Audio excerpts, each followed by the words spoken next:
Olá pessoal, estou aqui com a AC200 da Cygnus para a gente conversar um pouco sobre manutenção, sobre conserto de equipamentos vintage, equipamentos antigos e a tendência das pessoas quererem elas mesmas consertar os equipamentos, né? Pela falta de técnico, pela falta de confiança em técnicos e tudo mais. Então vamos conversar sobre isso aqui hoje nesse vídeo. Então é isso, tudo que eu for falar nesse vídeo aqui hoje é tudo opinião minha, pessoal. Se você tem uma opinião diferente da minha, deixe aí nos comentários daquilo que você discorda e daquilo que você concorda, ok? Então é isso aí, mas como você viu no título do vídeo que provavelmente eu coloquei aí, a facilidade de você identificar um defeito, no caso aqui de um amplificador vintage, quando você tem uma separação pré-power, tá?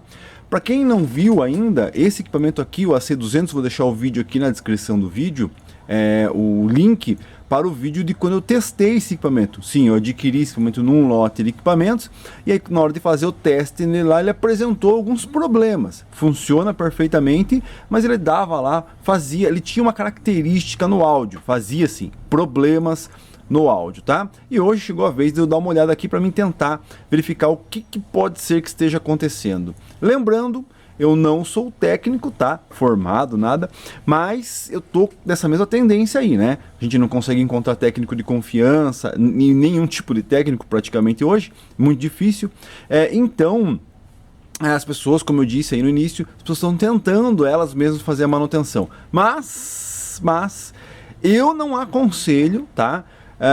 Fazer algumas manutenções e as pessoas que não têm nem um pouco mínimo de noção de eletrônica ou até mesmo a responsabilidade por um equipamento desse, quando o equipamento é meu, de responsabilidade minha, é meu equipamento, se por um acaso eu fizer alguma coisa que danifique o equipamento, ele é meu, eu vou colocar ele num canto, acabou. Então não vá fazer isso no equipamento de terceiros, tá? No equipamento que não é seu, tá? Mas como eu disse, muita gente está tentando fazer a manutenção nos seus próprios equipamentos pela falta dos técnicos aí. E algumas dicas eu sempre dou aqui no canal, mas eu sempre também dou a dica do seguinte: você tem que ter um limite aonde você mexe, né? Tem muita gente que vem e fala, não, eu mexi aqui, mexi ali, calma, tem coisas, tem defeitos que você mesmo, com um pouco de noção, com um pouco de habilidade, você consegue fazer o conserto, achar onde está o defeito e fazer o conserto. Mas tem muitos lugares no equipamento desse que você não mexe, entendeu? Porque tem coisas que são fáceis, né? Ah, tem um tripote aqui, vou meter a chave, vamos mexer. Não. Sem um instrumento aí você não consegue, e sem a técnica, a tática de como fazer isso aí, você não consegue, e não vai adiantar nada você mexer ali, tá? Às vezes o áudio, o problema do áudio, do teu problema que o equipamento tem aí, não está nesse trimpote aí, tá? Isso é uma regulagem fina aí que não se deve mexer, ok? Mas aqui no caso, o problema desse equipamento é que ele dava uns estalos lá, ele, tipo como se entrasse em curto, como ele toca normal, não está em curto, mas ele como se ele entrasse em curto junto com o áudio acionando. Assista o vídeo lá como eu já disse. Então a vantagem do equipamento que você tem pré-power é que você consegue descobrir aonde pode estar o defeito, tá? E aí a gente entra num parênteses aqui, é o seguinte: muita gente já chega e fala assim, troca tudo, né? Tem gente que fala assim, faz o recap completo, troca todos os capacitores, troca tudo, mas quem acompanha esse canal sabe que eu não sou muito a favor disso. Eu acho que é uma boa coisa, eu acho que é legal, mas pela falta justamente de confiança em produtos que a gente compra novo hoje, né? Então eu vou trocar os componentes aqui, vou comprar no Mercado Livre componente e instalar aqui. Tenho quase certeza que eles não vão durar a mesma quantidade de tempo que um componente que está aqui nesse equipamento durou, ok? Então eu sou o seguinte: eu vou direto aonde está o defeito e vou resolver o problema do defeito. Não vou simplesmente eliminar o defeito, eliminando um monte de coisa que às vezes não tem problema, tá? Mas isso aí, como eu disse, é opinião, cada um tem a sua. Bom, então aqui como a gente tem um equipamento que você tem uma separação, uma divisão pré-power, né? Deixa eu mostrar aqui a traseira, ó. Ele não tem caixas ligadas, e aqui você tem o pré-EPL no caso. Então alt, saída, você vai utilizar só o pré dele, e aqui você consegue utilizar só o amplificador dele. Então você já consegue eliminar aí aonde estava dando esse tal defeito aí que eu disse. Será que é no pré ou será que é no power? Bom, aqui, ó,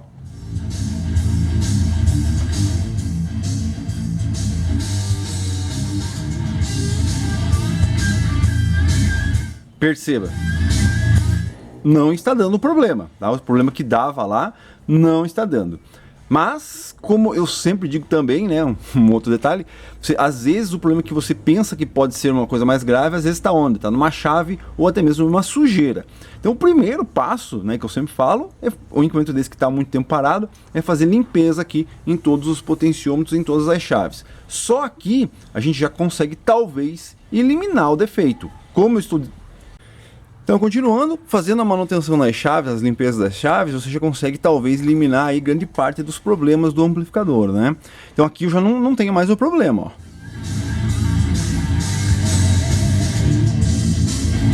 Tá? Mexo, aciono, desaciono todas as chaves, principalmente aqui o microfone, que isso aqui não pode estar aberto, tem que estar fechado. Então aqui eu já eliminei o problema, mas eu estou usando só o pré dele. Então o que acontece? Se era problema nas chaves, já não tem mais. Se era problema no pré-amplificador, também já não tem mais. Então, provavelmente, se não era nas chaves, o pré não é, porque eu estou utilizando o pré dele aqui, provavelmente é o amplificador, tá? Então, por isso que a vantagem, que é o título do vídeo aí, de você ter um amplificador que você tem essa separação. Para identificar o defeito e ir direto no defeito, você consegue ir direto. Agora o que eu vou fazer? Estou usando aqui um outro amplificador e ele como pré.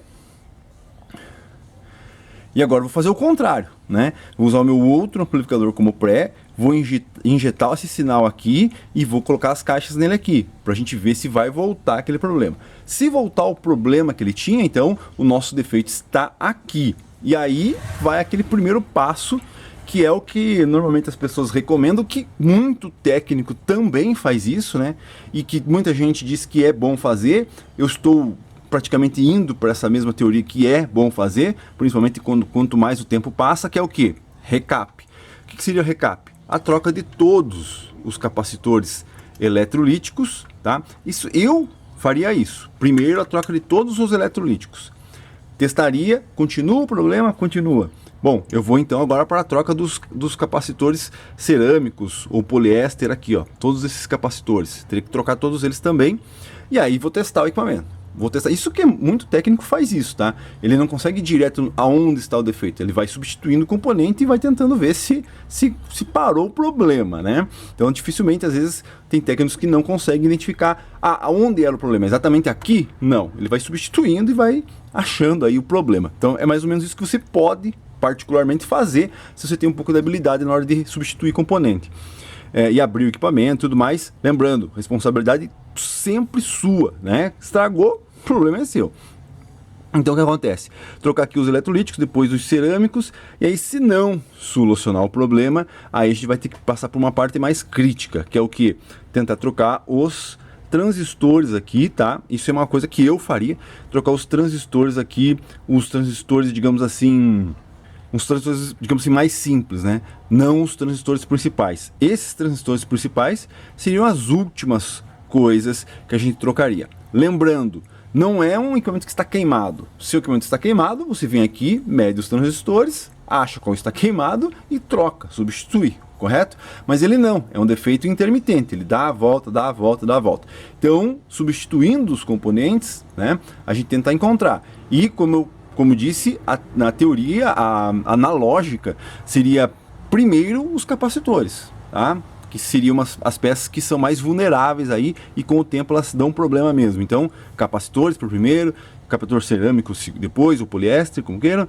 Depois os transistores, que é mais difícil, mas sim, um transistor desse aqui, ele pode estar intermitente, né? E também, antes mesmo de trocar os transistores, eu acho que o ideal era fazer uma ressolda, né, na placa inteira para poder verificar se não é uma solda fria. Às vezes tem uma solda fria num transistor desse que faz abrir ali, não chega a entrar em curto, mas abre, né? Aí você consegue evitar de trocar um transistor aqui de época por um transistor moderno. Então seria uma opção também, tá? Mas tudo isso que eu estou falando aqui, o que leva a gente a tentar fazer a manutenção a gente mesmo é, como eu disse no início do vídeo aí, a falta principalmente de confiabilidade em técnicos de eletrônica, né? Para você, se você, já falei isso em um vídeo aí, para você que tem alguém aí de confiança, apesar que técnico de confiança vai até você perder a confiança, né? Mas, desculpe os técnicos aí, mas é assim mesmo, infelizmente, é experiência própria. Mas o que acontece? Se você tem um técnico de confiança para mexer no teu equipamento, né, levanta as mãos para o céu e dá glória a Deus. Bom, então, seria mais ou menos isso, né? Mas se você quer tentar fazer, não tem um técnico, quer tentar fazer, você, primeiro passo, como eu sempre digo, é tentar pegar uma manha de ressoldar, soldar equipamento e tudo, soldar e ressoldar componente, e aí, o primeiro passo sempre é o eletrolítico aí mesmo, tá? Bom, então isso aí só um vídeo para mostrar aqui, que quando você tem um equipamento, repetindo e resumindo, né, para você tentar mexer o mínimo possível no equipamento desse, porque ele funciona perfeitamente, só dá aquelas interferências, aqueles mau contatos de vez em quando. Então, para você tentar mexer o mínimo, em mínimas coisas, na minha opinião, isso é a minha opinião, no equipamento desse, quando você tem um equipamento que tem a separação pré-power, já é mais fácil, porque, como eu disse, a gente já percebeu aqui que o problema não é no pré, não é nos integradinhos aqui, então o problema está aqui mesmo, e aí a gente consegue tentar mexer somente aqui mesmo, tá? Uma dica aí, só que repetindo, tome muito cuidado e sempre saiba que quando você mexe no equipamento desse, tudo que você fizer e estragar por falta de conhecimento, tem que ser problema seu, certo? Você tem que assumir a responsabilidade aí. O problema, na minha opinião, é que tem muita gente que pega um equipamento desse e às vezes está com defeito, quer repassar e não tem o mínimo de conhecimento, quer tentar solucionar, não consegue solucionar e depois quer passar ele com problema. Por isso, que é quem acompanha o meu canal e os meus vídeos aqui sabe que eu prefiro pegar um equipamento queimado, mas que nunca foi mexido, com parafuso original, que sem marca de solda, sem marca de nada, porque nesse tipo de equipamento é muito mais fácil de você encontrar o problema e resolver o problema do que no equipamento que já passou pela mão e a gente nunca sabe pela mão de quem passou um equipamento desse. É isso aí, inscreva-se no canal, ative o sininho se você gosta dessa geração de equipamentos e conversar um pouco sobre isso. E também não esquece de dar o like aí no vídeo para ajudar. É isso aí, valeu. Então, para quem continua aí, um bônus aqui do vídeo, ó, caixas ligadas no equipamento, jampeado aqui o EPL, que é para a entrada do equalizador, ligado aqui, vamos injetar sinal aqui, aqui e aqui.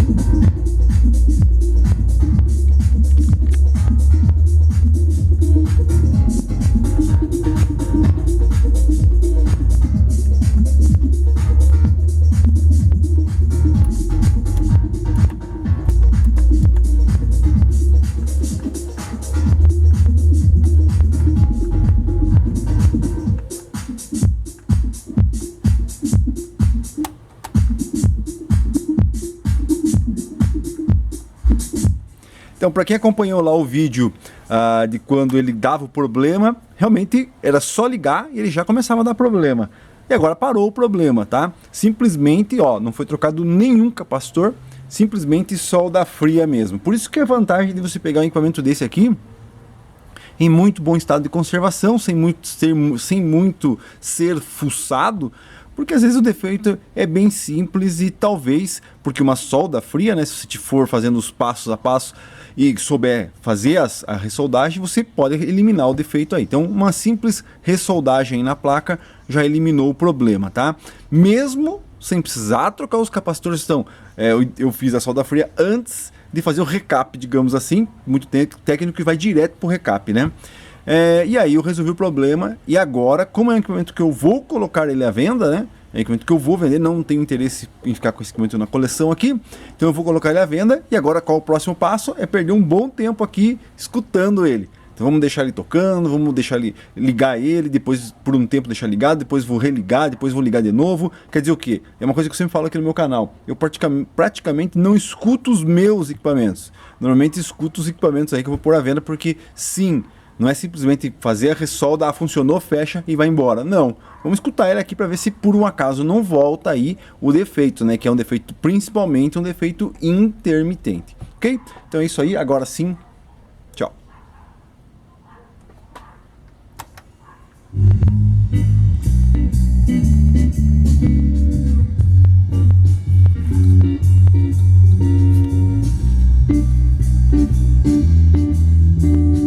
Aparelho de procedência, né?